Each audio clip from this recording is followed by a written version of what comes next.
And it's official, Luki.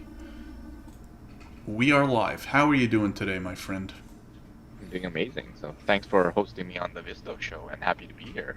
Awesome. It's great to have you. I'm really excited because, we talk about a wide variety of topics on the Visto show, and one of the most popular amongst our followers is how to find a job in Canada. So, we are going to do an extremely deep dive on that topic today with Luki.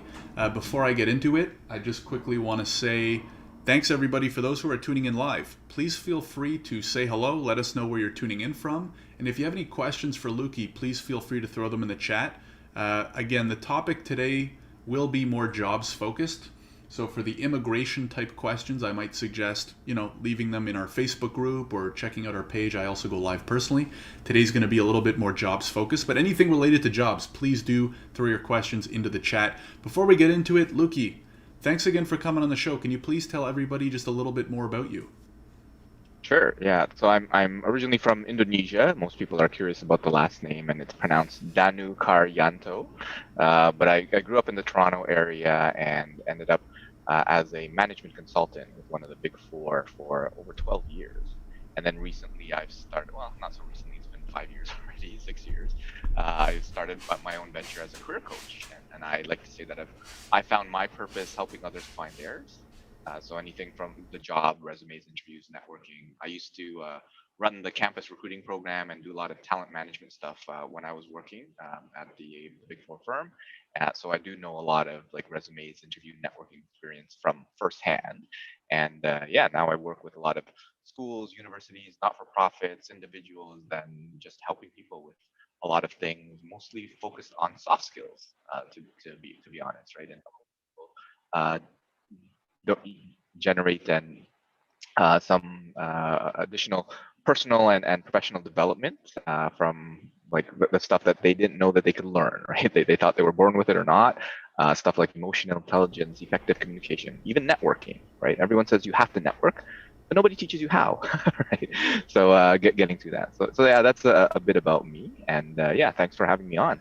Awesome. Yeah, and I do want to deep dive into a lot of that because we see it all the time, right? When people think find a job, they think spam as many resumes to as many companies as possible. And I Right. don't think that's actually the fact. So let's jump into it. First, I want to ask Luki, before we get into the kind of ins and outs on how people can hopefully apply for and find jobs in Canada, can you talk to us a little bit about your experience working in Canada? What was it like working in Canadian offices? What was kind of your career like, while you were a little bit more corporate, we'll call it? Yeah, so I started with one of the big four, so with Deloitte. I assume I can name names, but I started as a developer. I was computer science was my undergrad. I started as a coder. I was more shy, introverted, so to see myself like live on YouTube would be a little bit more unexpected when I was growing up. But I basically grew up within the firm, and I moved more into the business. So I started as a coder, became a technical lead, did functional business processes, project management, testing, change management, advisory, and after 12 years, you get to know a few things and get to know a few people there, right? So a lot of my work was actually done in the U.S. So I would be on a plane often on Monday morning and head down somewhere in the U.S. and fly back on Thursday. But out of my 12 years there, probably 9 of it was on a plane at some point Wow. form. I had a lot of frequent flyer miles and points and pretty much top level status at every hotel chain. And for any of you who are in consulting, what you definitely want to do is make sure that you stick with one hotel chain. Because one of my friends, he mentioned he had like lifetime status at one of those places, which does well, whereas I didn't end up with anything. But anyway, so the work environment was great, and for me it was a little more challenging because I was shy and introverted, right? I was that stereotypical computer science person, but I did a lot of good work, and I guess I got noticed, right? So people wanted to have me on projects and things like that, and I realized that like networking and building relationships is important, right? The work that you do only gets you so far, right? Because everybody does good work, or most people do good work, right? And if that's what's trying to differentiate you, when everybody has like a 10 out of 10, like how do you differentiate? Well, it's the people you meet. So I learned more about kind of what people call like politics in the corporate world, but it's really not politics. It's just human behavior. It's collaboration. It's understanding that people have different wants and needs and intentions. And there's a quote that comes to mind where you can have anything you want if you help others get what they want, right? So it's really no understanding. It's not an individual sport; it's a team sport. And if you do that, you'll go farther than kind of the competitive nature of kind of stepping on people to get ahead, to elevate others and move up. That would be the preferred way. So Canada tends to be one where, and well, similar to the U.S., I guess they're kind of similar cultures, but you can talk to senior levels of management, right? So you could talk to your peers, but you could also talk to the partners, which for our firm was the top level, right?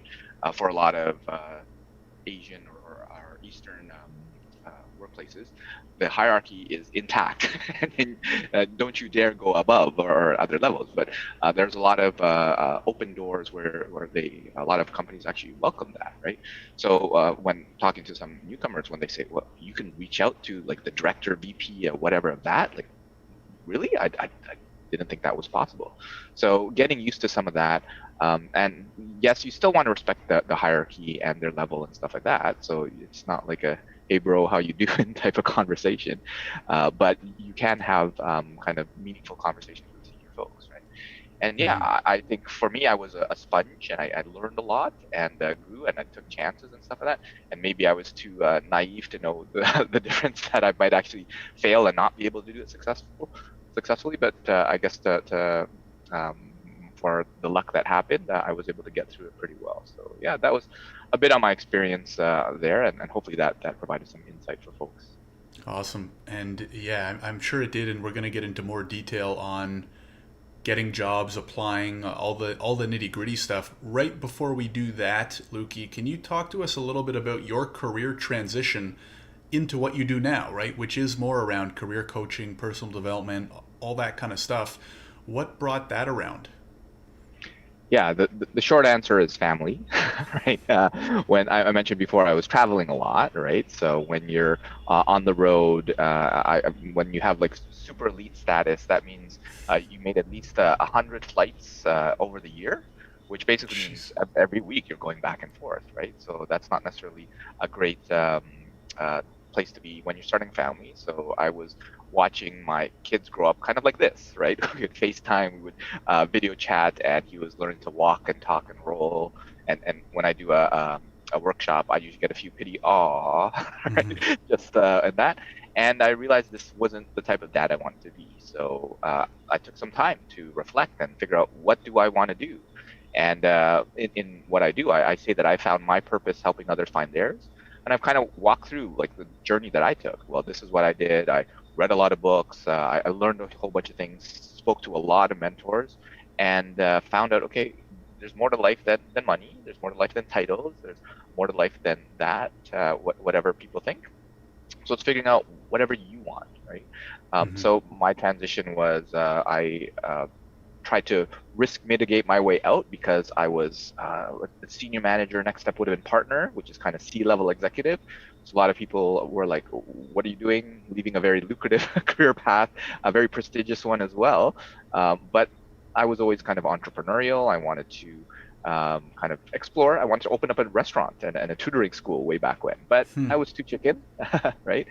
So how I mitigated kind of my risk was I realized that one, I will never be any younger, right? Because well, you're just getting on years. That's the way it works. And I will never have any less responsibility because the kids are growing up and all that sort of stuff. So on that, and then I realized that, you know what, if I left and I was a colossal failure, I could probably go back to my old boss and ask for my job back, right? So it wasn't a total loss, or one of my clients or someone. So I was employable, right? Hmm. And realizing that, it gave me kind of the courage to kind of go out on my own. It's challenging. So for anybody looking to go out the entrepreneurial route, it's harder than you think. It's lonelier than you think, and it probably takes longer than you think. But it can be very rewarding if you kind of find your stride and stuff like that. So yeah, that's kind of my journey. And then from this point on, now it's yeah, I have so many ambitions. I talk to people that I want to be one of the new billionaires.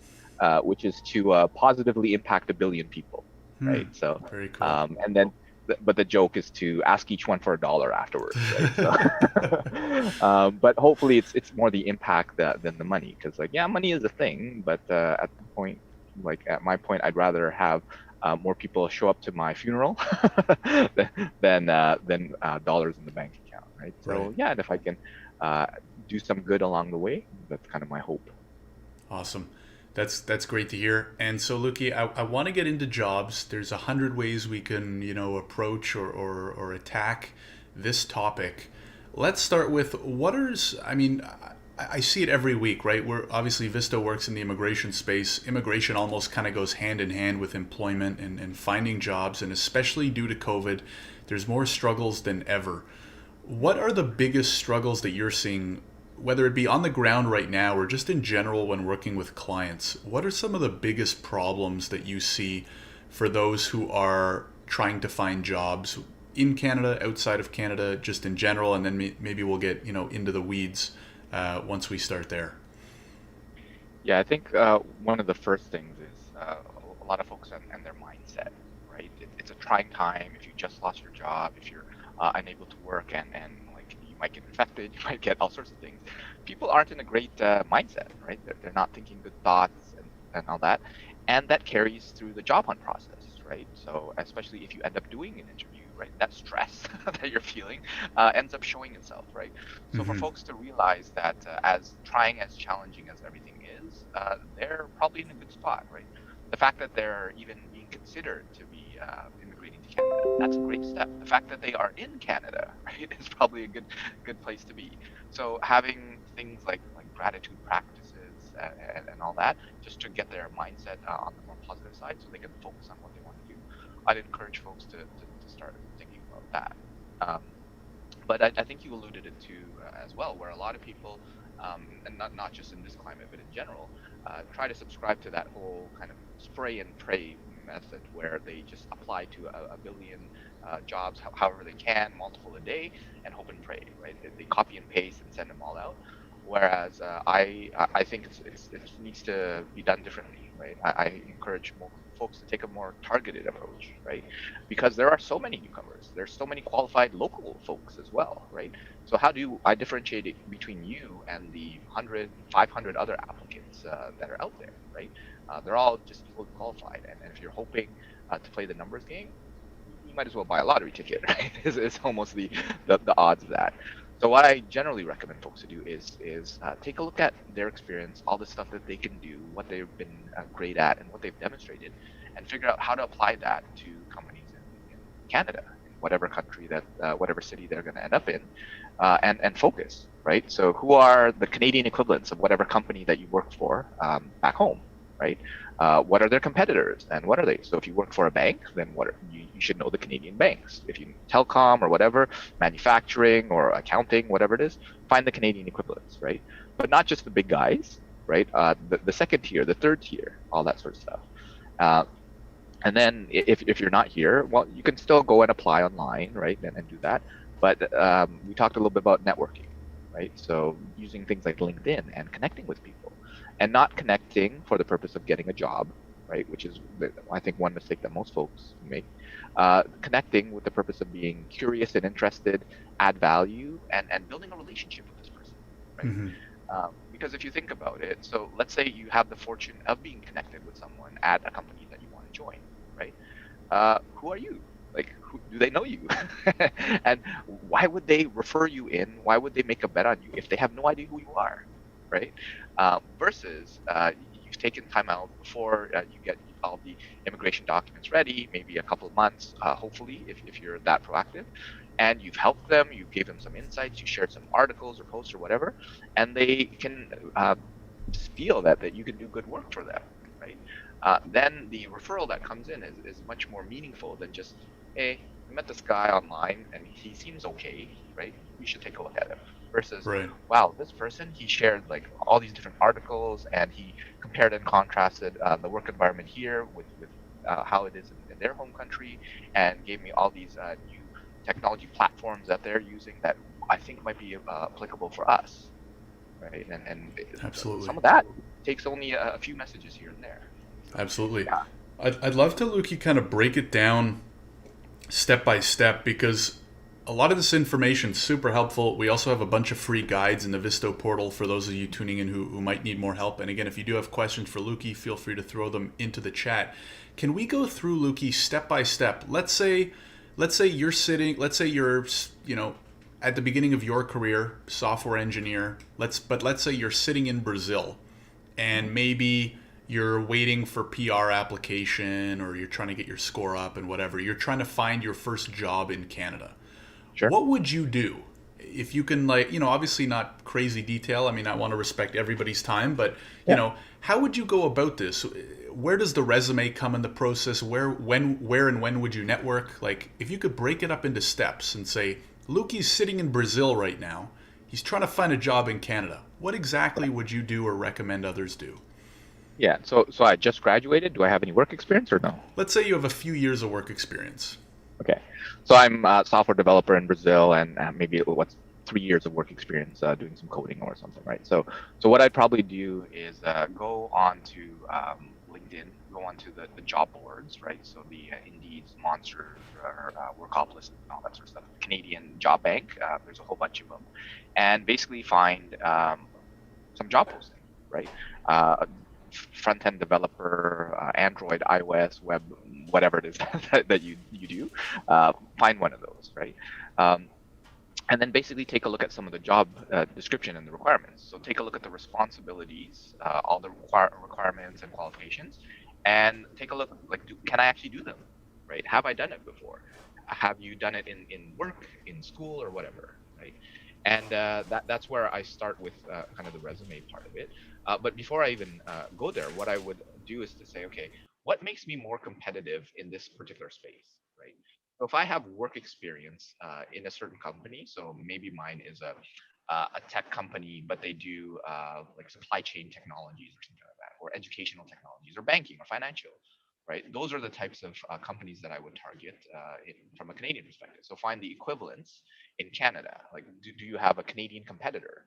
So that might be a good a target to go after, right? So I would start with finding those job postings. Um, I would probably start by networking, going on LinkedIn and finding people whose job I want, right? So if they are a developer there, ideally, if I can find a Brazilian or a Latin American or whatever, if I'm lucky enough, or if not, then someone who is doing that, and being curious and interested and asking questions about what's it like at the company. Like, what do you actually do day to day? How about this technology or that, or anything that you're really good at? Offer some help, right? So I would take some time to do that and make a commitment that every day I'm networking and connecting with a handful, a large handful, 10 more or more people of interest is what I call them, right? And figuring out how to add value to them. And that might only take, I don't know, half an hour a day, right? And then I'd also practice interview questions, right? So I'd go onto Google and Google the top 100 interview questions in Canada or whatever, right? And every day I'd practice, tell me about yourself.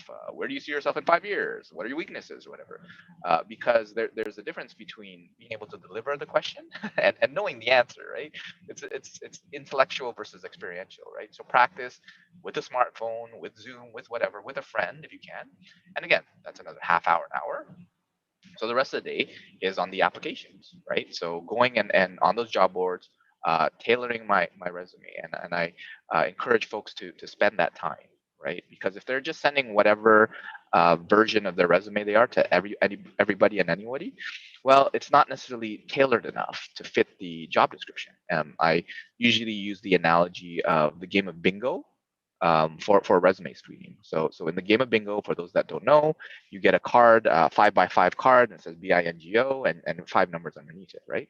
But if you think of the numbers 1 to 75, which is kind of in that drum that people call out, that's all the skills, that's all the experience, that's all the technologies that is needed for the job, right? But the job posting is the 25 things they're asking for, right? Is the card. So if the recruiter, the job description is asking for B5 and you say 073, well, you don't match, right? If they say I14 and you say G32, sure, it's relevant, but that's not what I'm asking for. So the point of reverse engineering is basically playing bingo, right? So you want to ask, or you want to provide what they're asking for, which is the job description, not what you want to tell them, right? Which is whatever you're telling them.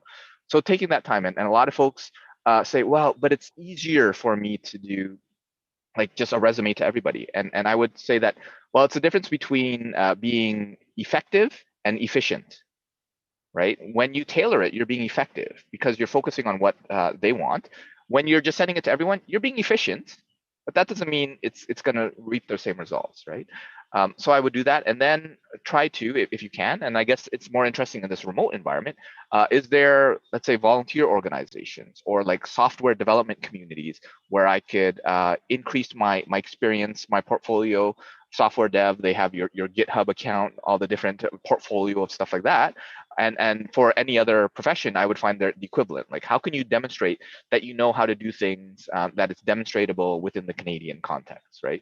Software dev is a little easier because like an app is an app. Like, it doesn't matter if you're in Canada or you're in Brazil. But other areas where if let's say you're an accountant or a lawyer, that's going to be a little harder because you need to have the local understanding of it, right? But being a member of like a local society or local association would be that. And then I'd basically do all that and rinse and repeat every day until I landed something, right? Because what I encourage folks to do is turn it into math, right? So if you're like practicing whatever 10 interviews a day, connecting with 10 new people every day and trying to add value to them and applying to 10 jobs every day, it's just a matter of time, right? But if you have your emotions get the best of you and say, oh, what am I doing? I shouldn't even be doing this. I'm so bummed out, and you're not doing any of that, well, then it's probably not going to happen, right? So Right. that's probably what I do in kind of the highest level, if that makes sense. Yeah, no, it makes a lot of sense and makes a lot of logical sense, especially, and hopefully that's been, that's some good advice for people that are out there because there's all these moving pieces too, right? At least from what you and what I think, which is it's not just about firing off resumes, it's about all these other things that need to be moving forward in tandem. What would you say, Luki, to someone who has tried that for a month or two? It's now obviously right now because of COVID, it's probably it's a very very difficult job market. But let's say you try that for a month or two, and you're not getting any interviews. What would you recommend? Like, are there some how do people kind of like revise or update or test different parts of this process if what they're doing is not working? Yeah, so one thing is to understand that a typical job hunt takes 1 to 6 months, right? So the fact that you've only been trying for three, well, you're on the middle of the range, right? So you might actually need another 2 to 3 months to do it because, especially in COVID, like the time it's taking, people are being more specific and more focused on their hires, so they're being more particular, right? So it just means it takes longer, right? So that number was pre-COVID, right? Mm-hmm. So in COVID, I don't know, it might take a bit longer for you to find that right fit. But on the assumption that let's say you've done it for 6 months, right, and then you're on that end, then it's getting some help. So really focusing on like the information that you have, right? All of this is high level, but it's sometimes in the details, right? So if it is an interview, or you haven't gotten interviews, so if you haven't gotten interviews, there's a problem with your resume, right? It's not being portrayed in the right way, so you're probably not reverse engineering it properly, right? You're not playing bingo, right? You are doing something else. So you want to make sure it's tailoring that, or you're applying for jobs that you don't have the appropriate experience for, right? Um, so getting a professional to review, and when I say professional, try to avoid like or just be restricted to like employment services and things like that. Find a recruiter, a hiring manager, someone who has hired people and done that role, and get them to review it, right? A friend, even if they're in your home country, right? See if you can do that and see if it translates to the Canadian environment. So when you break down the job search process, if you're not getting interviews, then it's a problem with your resume, right? The other part is you're not as effective enough in your networking, right? So it's not adding enough value or not convincing people that you are worth a bet to refer into the company, right? So doing more to add value, putting yourself out there, right? Going into like the associations and the competitions, having your name be out there as, wow, this Luki person, he keeps coming up, right? He should be someone that I want to join our organization, right? Mm-hmm. So volunteering, as I mentioned, right? Um, and if you can, just tweak it and say, you know what, how am I coming off? Am I coming off as a desperate job seeker, or am I coming off as someone who's actually interested and could add value to your organization? Right? I'll run things. So I have these events that I call the confidence clubs, networking, interview, and resumes, and a bunch of others. But it's really getting some peer feedback and saying like, how did I do?